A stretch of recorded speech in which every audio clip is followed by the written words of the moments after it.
One drunken night in Vegas, I didn't just get hitched to a mogul.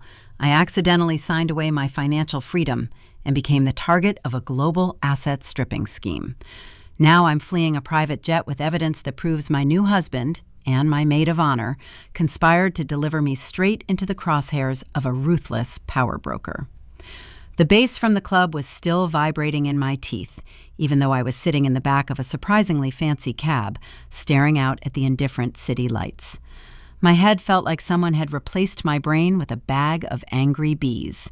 I clutched the sequined clutch bag, my Bachelorette survival kit, and tried to summon a single coherent memory from the last 8 hours. It was supposed to be the pinnacle of my 20s, Sarah's epic, no-expenses-spared bachelorette party. 3 days in Vegas, open bar.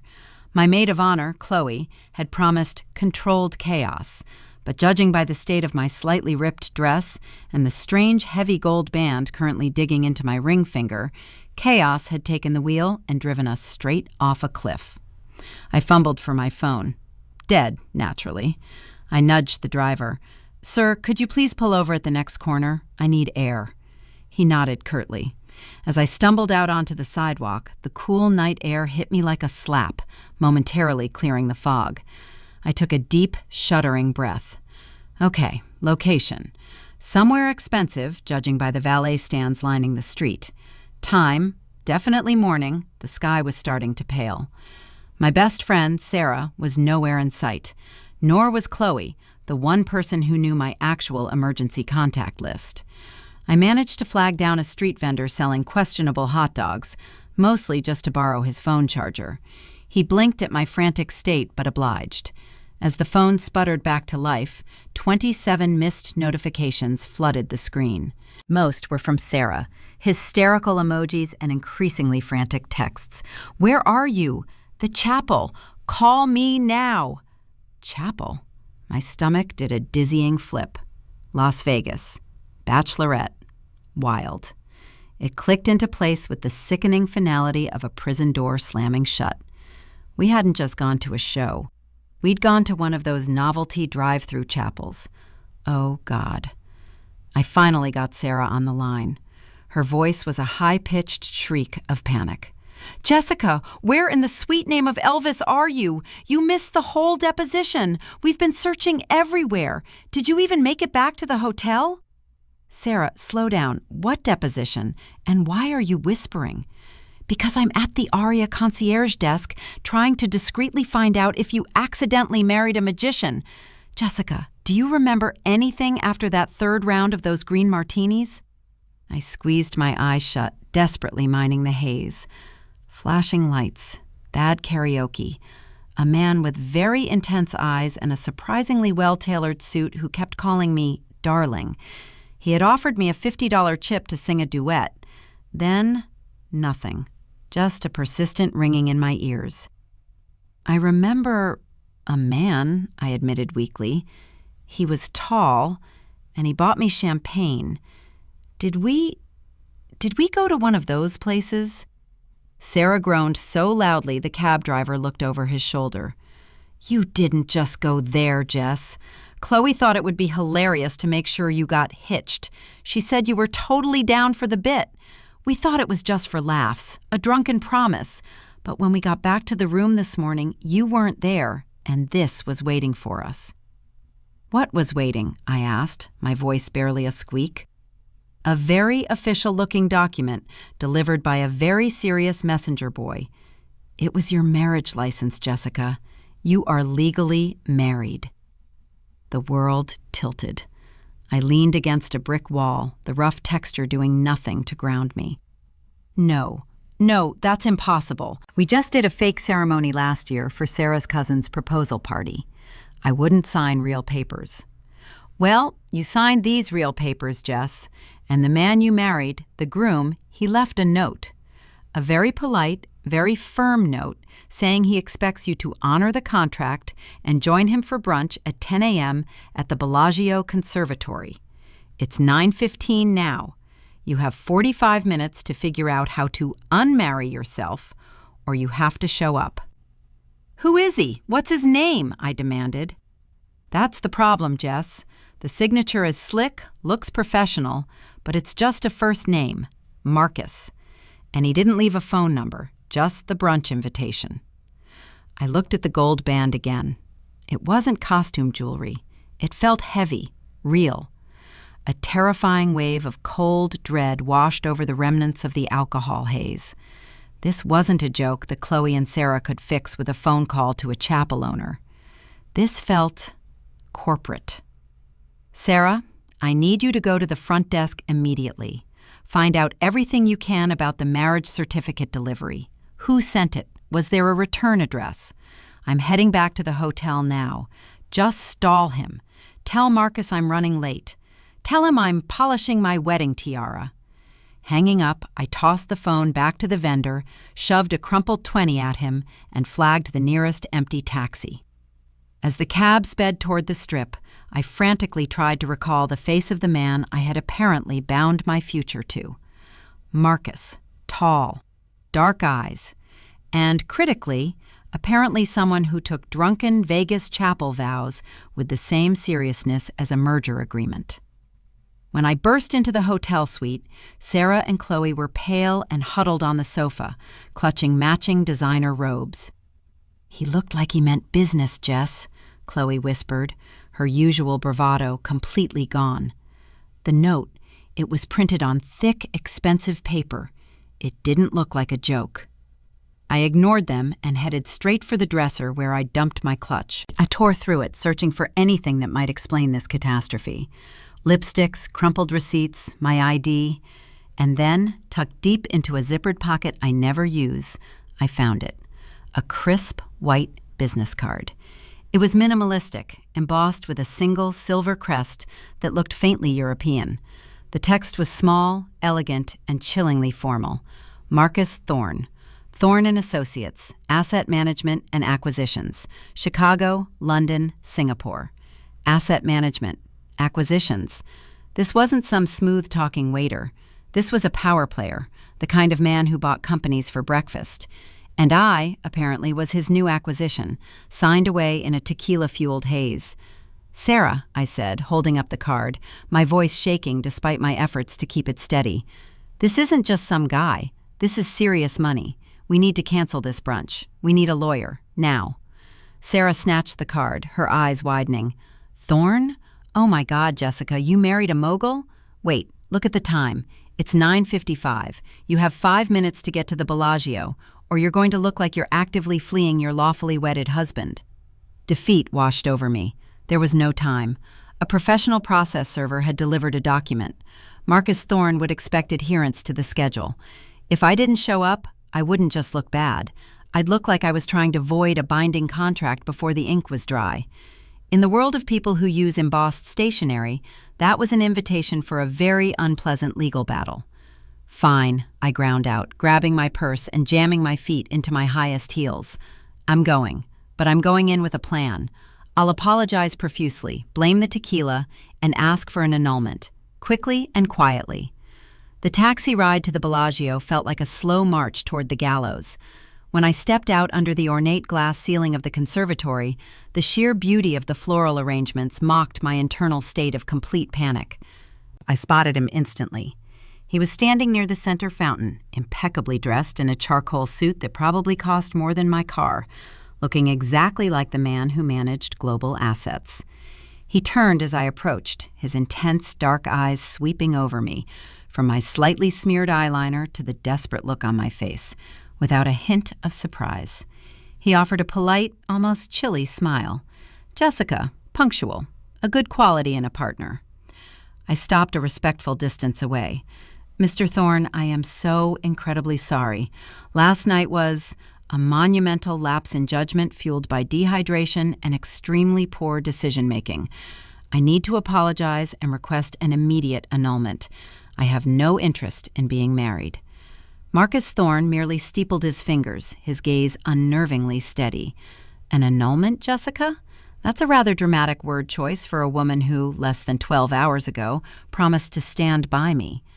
"I promised that to a bartender named Gary in a bad Elvis wig, sir, not to Marcus Thorne of Thorne & Associates." He took a slow step toward me. "Ah, But you signed these papers, Jessica, and my legal team assures me they are airtight. You see, I didn't go to the chapel with the novelty license.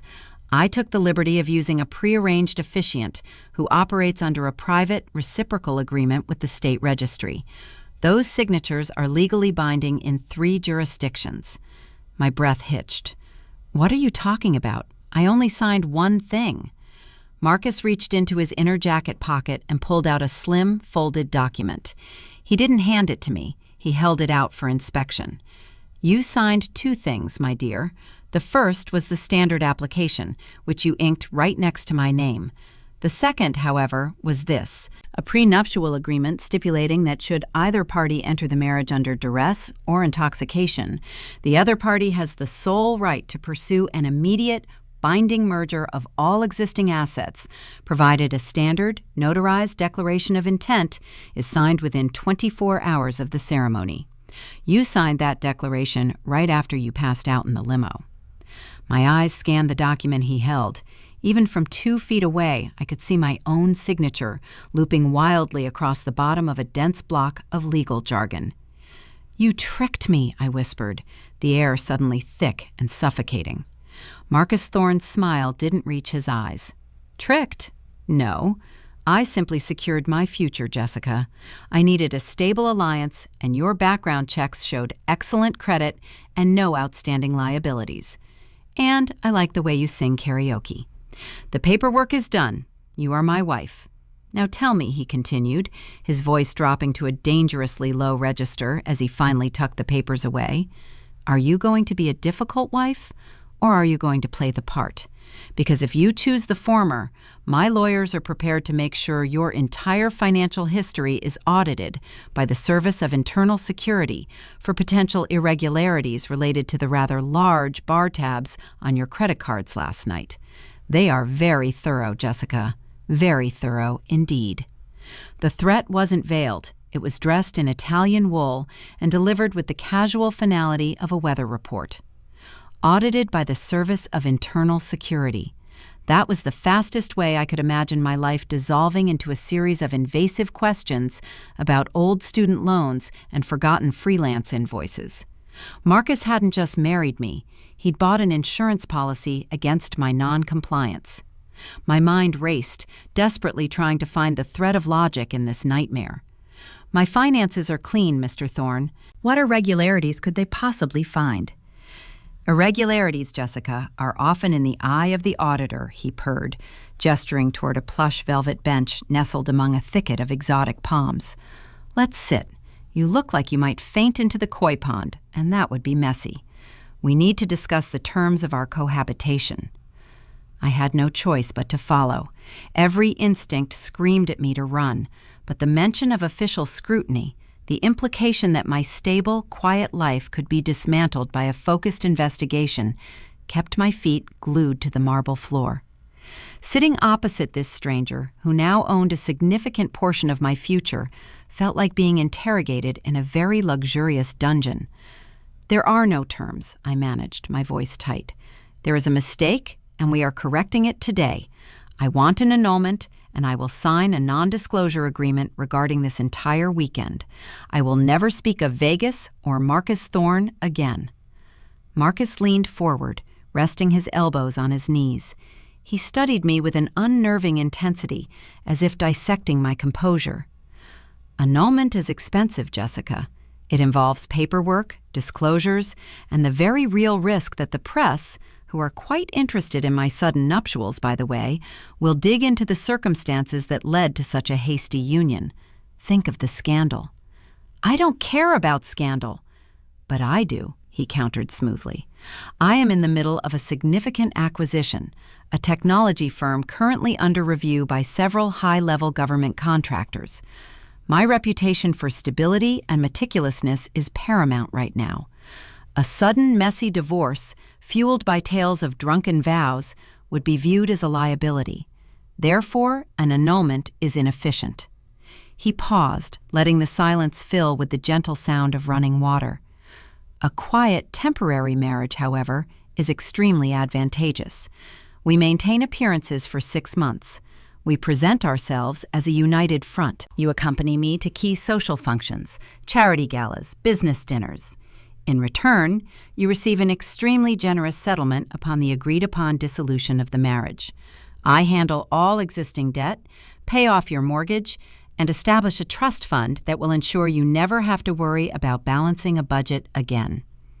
My head swam. He was offering me financial freedom in exchange for 6 months of being his arm candy. It was a grotesque Faustian bargain, but the shadow of the internal security audit loomed large. "And if I say no?" I asked, testing the boundary. Marcus Thorne sighed, a theatrical sound that suggested I was being obtuse. "If you say no, Jessica, I will use the prenuptial clauses to freeze your assets pending a formal investigation into any past financial irregularities. Remember that trip to Europe 5 years ago? The one where you were paid in cash for that consulting gig? That cash suddenly looks very suspicious if you're refusing to cooperate with your husband's legal strategy." He knew too much. Every minor, forgotten detail of my life seemed to be cataloged and ready to be weaponized. 6 months, I heard myself say, the words tasting like ash. 6 months, and then we dissolve this contract cleanly?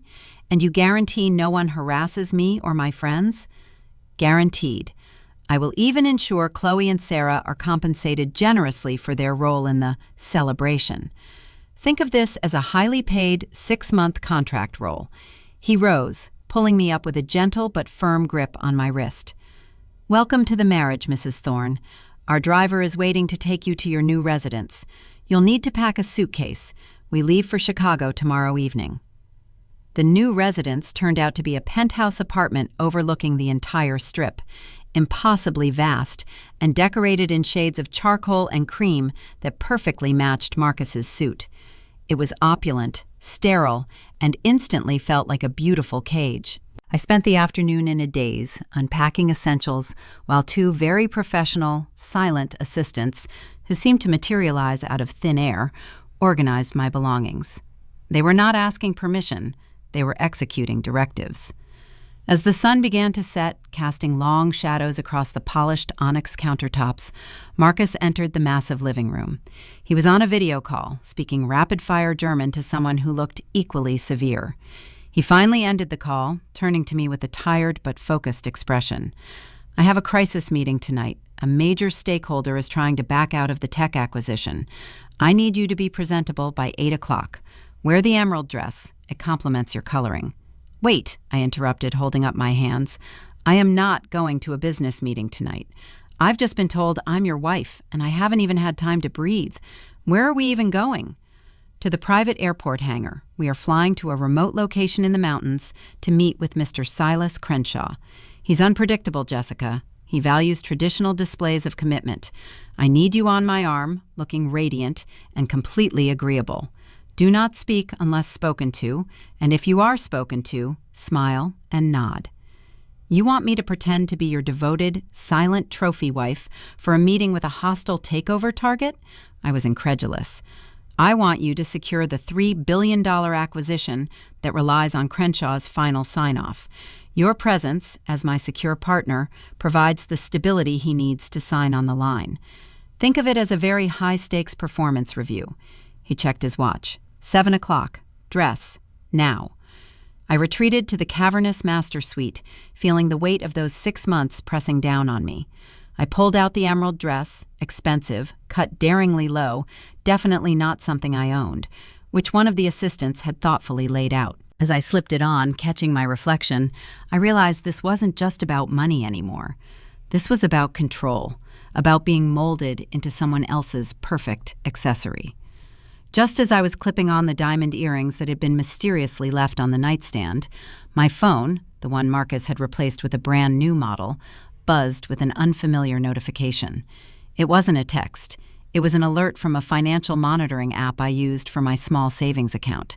The alert read, "Massive transfer initiated. Source, unverified offshore account. Destination, your personal savings." My stomach dropped. This was not the settlement money. This was something else. I opened the app, my fingers shaking, and stared at the transaction detail. It was a transfer large enough to wipe out my student loans, my rent deposit, and leave me with a six-figure cushion. It was labeled simply, "Good Faith Deposit for Compliance." Before I could even process the sheer absurdity of being paid a massive bribe to not leave my fake husband, the door clicked open. It wasn't Marcus. It was one of the assistants, a woman with severe dark hair pulled back so tightly her face looked strained. She looked less severe now. Her eyes were wide with an emotion that looked suspiciously like terror. "Mrs. Thorne," she breathed, clutching a slim leather portfolio to her chest, "you must listen to me. Don't go with Mr. Thorne tonight. Don't get on that plane. I'm warning you, this isn't just about business." "What do you mean?" I demanded, spinning around. "What is this money transfer? What is Silas Crenshaw really about?" The assistant glanced nervously toward the door Marcus had used. Mr. Thorne wasn't entirely honest about the purpose of this marriage. The Crenshaw deal. It's a front. Marcus Thorne isn't just a financier. He's heavily involved in some serious international dealings, the kind that involve shadowy figures and accusations of illegal global asset stripping. They're afraid of Crenshaw seeing a weakness. If you go tonight, you are not just playing a role. You are being used as leverage against Crenshaw, who has a reputation for using extreme methods if his trust is broken. I overheard a call. If you sign those papers, you are signing up for more than 6 months of dinners. You are signing up to be the most valuable and most vulnerable hostage he has. She shoved the leather portfolio into my hands. "Get out now. Take this. It proves everything. If you're not gone by the time he gets back up here, you're already trapped." The assistant's terrified whisper echoed in the vast, silent apartment, instantly overriding the shock of the phantom money transfer. Hostage. Leverage. These weren't the terms of a business arrangement. They were the language of organized schemers. I looked down at the leather portfolio she'd thrust into my hands. It felt heavy, dense with secrets. "Who are you?" I demanded, clutching the portfolio so tightly my knuckles turned white against the emerald silk of the dress. "My name is Anya. I manage his schedules. Or, I did," she hissed, glancing again at the hallway. "I didn't know the extent until this afternoon. Marcus Thorne is not just buying companies. He's involved in moving immense amounts of untraceable capital. Crenshaw is being pressured to move a large amount of resources through Thorne's shell companies. Crenshaw is paranoid, and Marcus needs a genuine-looking personal anchor to prove his stability, someone he can control absolutely. That's you, Jessica. If Crenshaw suspects you're a liability, or worse, that you might talk, he won't just audit you. He'll make sure you disappear." My legs felt weak. The luxurious cage had just revealed itself to be a gilded trapdoor. I glanced at the immense suite, suddenly seeing surveillance cameras in every sleek corner. "The money transfer, what was that?" I managed to ask, my voice trembling. "His insurance. If you flee now, he can claim you stole the initial deposit, giving him grounds to use the assets against you through his existing legal framework, thereby discrediting you and cutting off Crenshaw's trust in him. But if you leave with the proof in that portfolio, you might have a chance to use it as leverage to negotiate your safety." A sound echoed from the main elevator bank, the smooth, almost silent whir of expensive machinery slowing down. Marcus was back. Early. "He's here," Anya gasped, backing away toward a service door I hadn't noticed before.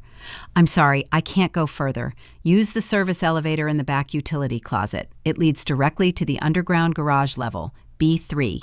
Take a cab immediately and do not stop.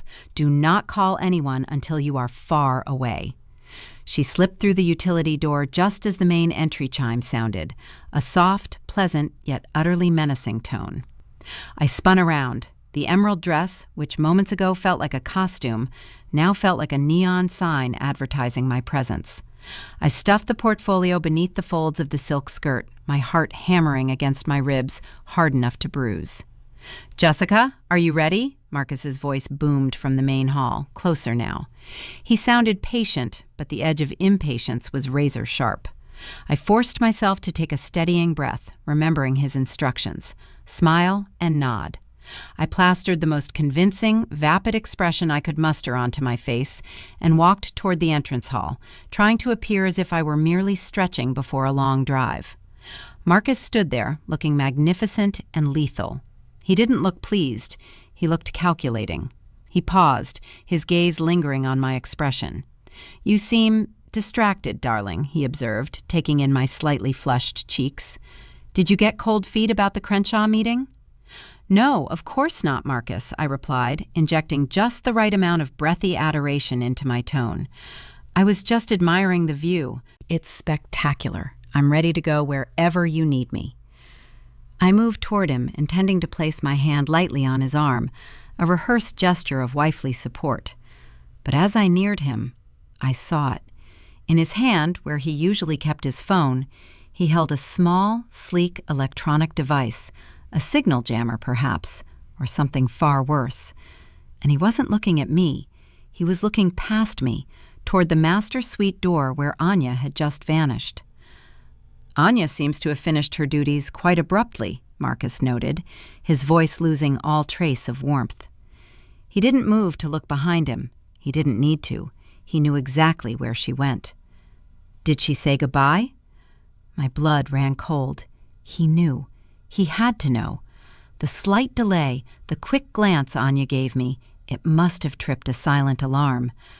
I didn't see her, Marcus. I was just finishing with my makeup," I stammered, trying to pivot back to the script. He smiled, a slow, predatory curve of the lips. He took a single, deliberate step toward me, effectively cutting off my path to the main elevator. "Lying, Jessica? Right after I've paid you a substantial deposit to guarantee your cooperation?" He tilted his head, his dark eyes boring into mine.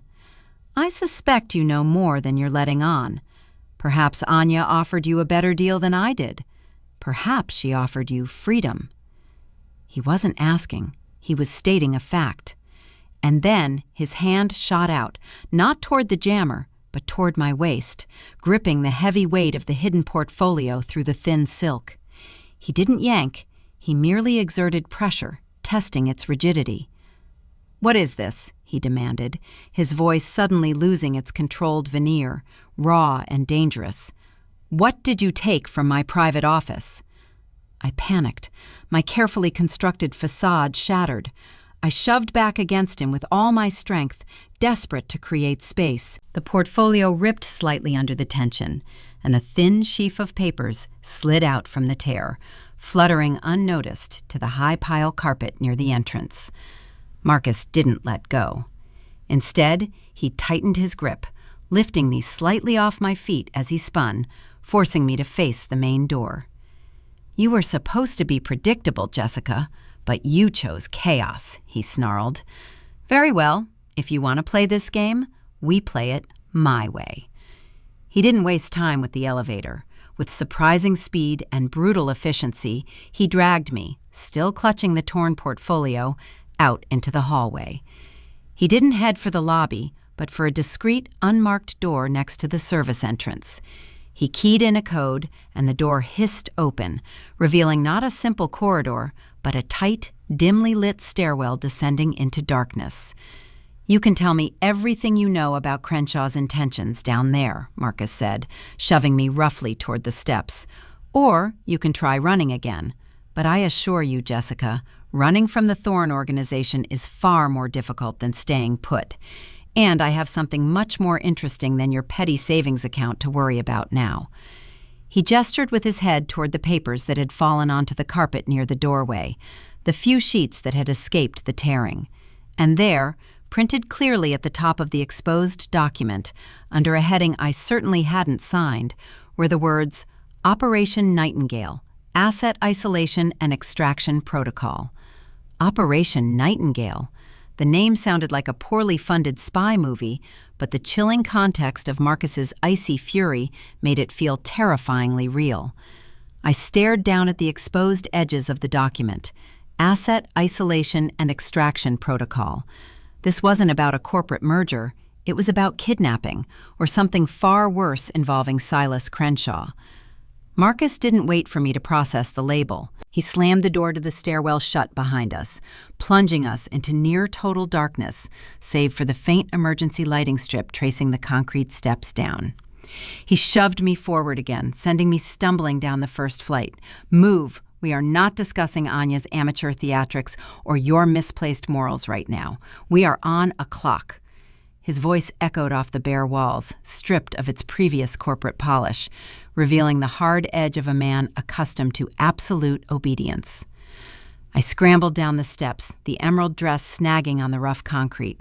The portfolio swung wildly against my hip, the weight of its true contents, whatever Anya had risked her career for, now feeling monumental. I had to protect it, but more immediately, I had to survive the next 5 minutes. "I don't know what Operation Nightingale is, Marcus.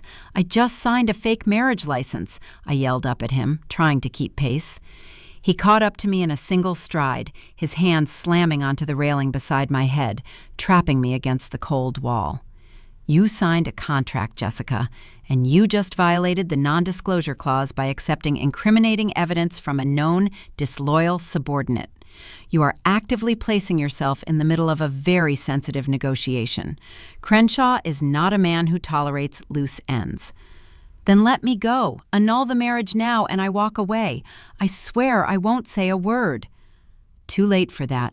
You've seen the protocol name. He'll know Anya talked, and he'll know you have the documentation.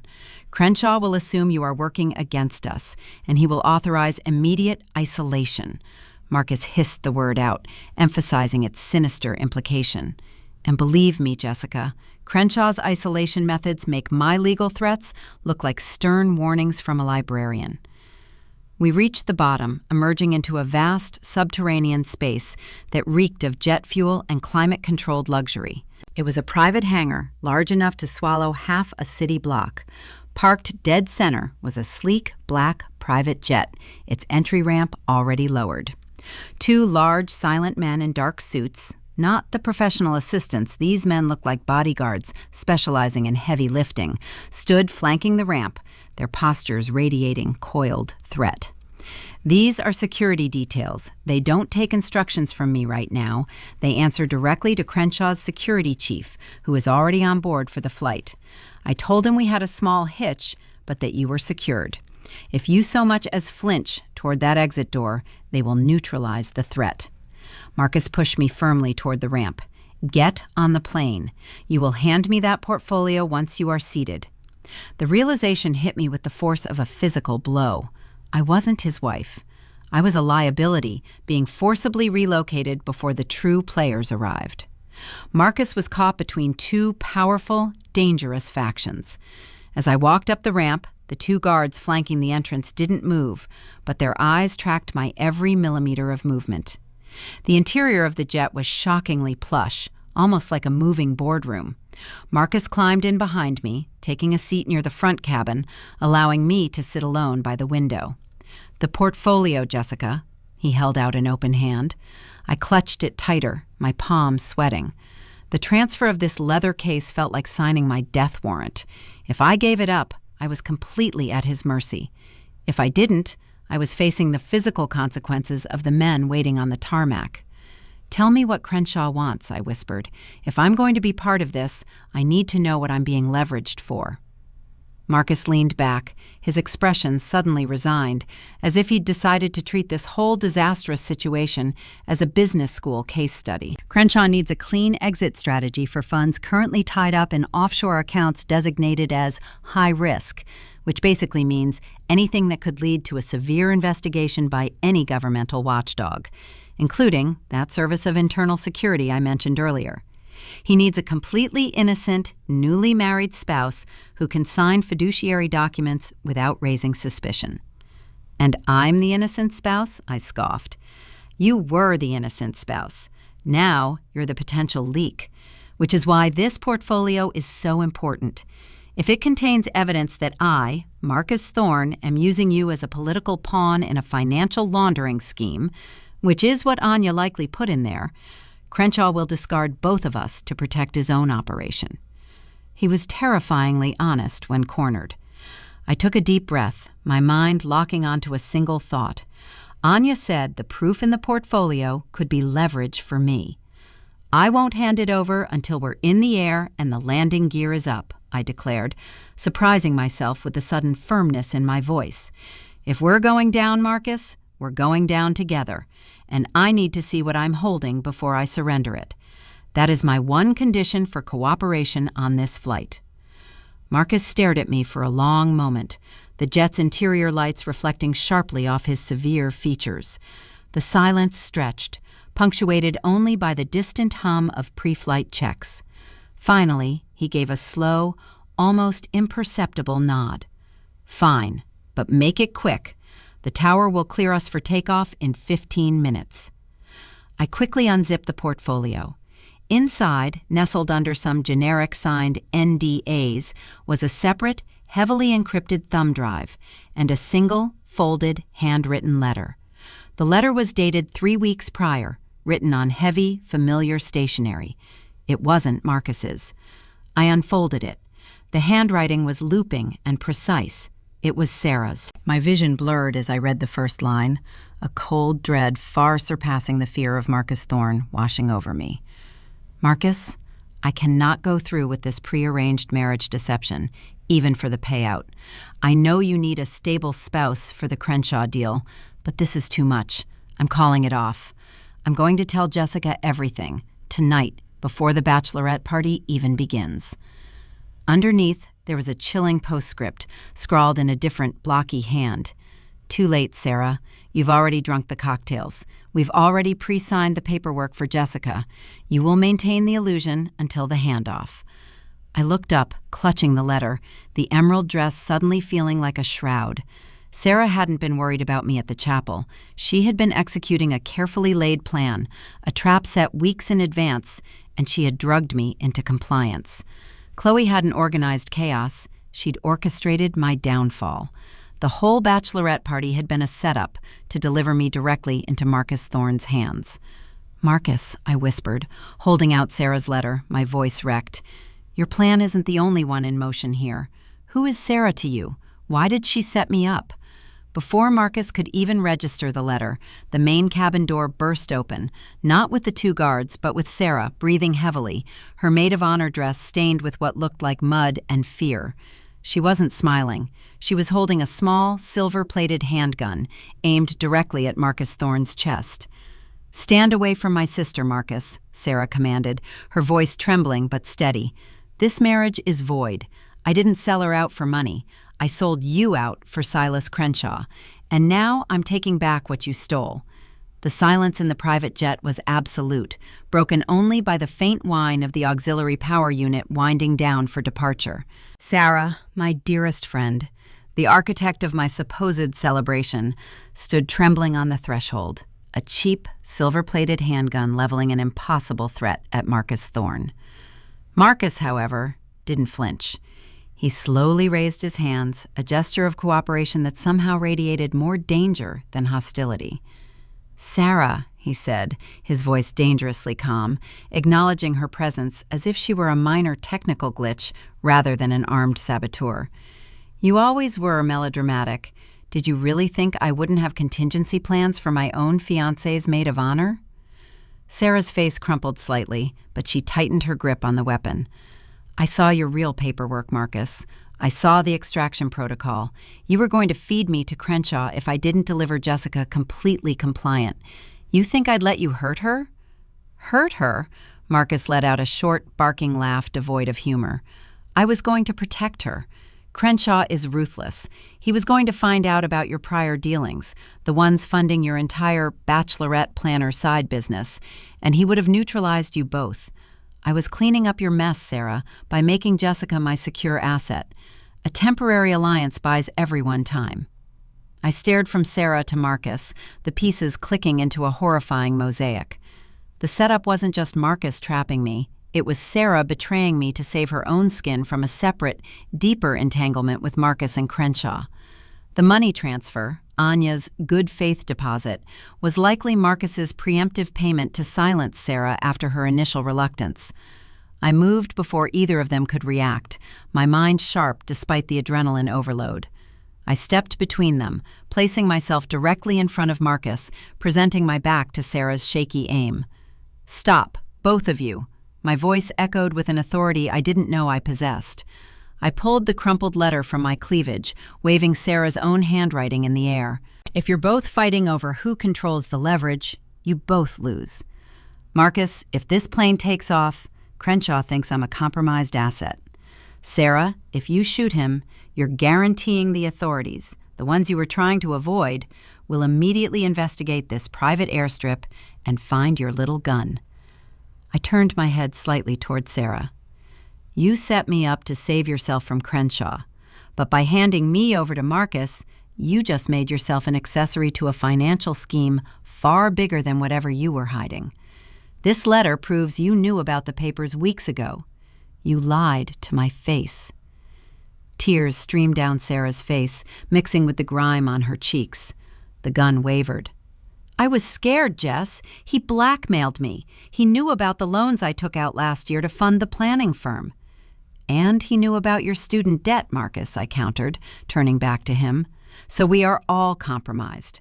We all have secrets that Crenshaw, and now by extension, the Internal Security Service you mentioned, can exploit." I took the encrypted thumb drive Anya had given me. "Marcus, you want stability for your acquisition. Sarah, you want safety from Crenshaw. I want my life back. The only way any of us survive Crenshaw finding out about this mess is if we present a united, legitimate front." I walked toward the cockpit door, where the flight deck was briefly visible, showing the pilot looking decidedly uneasy. I spoke clearly, projecting my voice. "Pilot, hold the takeoff sequence. We have a security emergency requiring immediate ground resolution." I turned back to the standoff. "Marcus, you told Crenshaw I was your devoted wife, secured by contract. I have the contract, and I have proof that you tried to bribe my maid of honor. Sarah, you have the means to take him out, but that solves nothing. We land this plane, we call the bluff on Crenshaw, and we dissolve this marriage publicly tomorrow, claiming fraud and coercion, using Anya's documentation to expose Marcus's illegal maneuvering with the pre-signing, but only after we secure the protection we need." Marcus watched me, his expression shifting from rage to grudging respect. He saw the strategy: mutual destruction averted by immediate, coordinated damage control. "And what do you get, Jessica?" he asked quietly. I held up the thumb drive, the leverage Anya had provided. "I get the encrypted files that detail every single one of your current high-risk assets that Crenshaw is trying to hide. If you try to ruin me, I expose all of it to the correct regulatory bodies, the ones who will investigate the moment they see evidence of potential large-scale organized scheme activity. You keep your company, your acquisition is clean, and you give me a quiet, untraceable divorce settlement large enough to disappear for good. We neutralize Crenshaw's threat by exposing his dirty money stream before he can target us." Marcus Thorne, the ruthless financier, finally cracked a genuine, albeit weary, smile. He slowly lowered his hands. "You are far more resourceful than your credit score suggested, Mrs. Thorne. A difficult asset indeed." He nodded once to Sarah, who slowly, agonizingly, lowered the weapon. "Stand down, Sarah. You just earned yourself a consulting fee for early cancellation of services." The pilot, hearing the concession, finally cut the engine whine. 24 hours later, I was sitting in a sterile, well-lit conference room in a neutral law office downtown, having never set foot in Chicago. The documents were being redrafted. Sarah was across the table, genuinely remorseful, agreeing to testify to the coercion if Marcus reneged on the settlement. Marcus sat beside me, his expression placid, signing away the final papers of our disastrous 3-day marriage. As I signed the final decree dissolving the union, feeling the weight lift from my finger where the gold band had been, Marcus leaned in one last time. "You walked away clean, Jessica, but remember this. People who survive a full exposure of the truth are rarely forgotten by the people they expose. Be very careful with that thumb drive." I met his gaze, this time without fear, only understanding. Don't worry, Marcus. I'm not planning on being a liability anymore. I'm planning on being untouchable. I gathered my few belongings, my original clutch, now blessedly lighter, and walked out into the bright midday sun, leaving the champagne haze, the emerald dress, and the terrifying ghost of Marcus Thorne behind me. I was single, solvent, and armed with enough information to keep the most powerful men in the world from ever looking at me sideways again. The Bachelorette party had almost ruined me, but in the end, it had made me untouchable.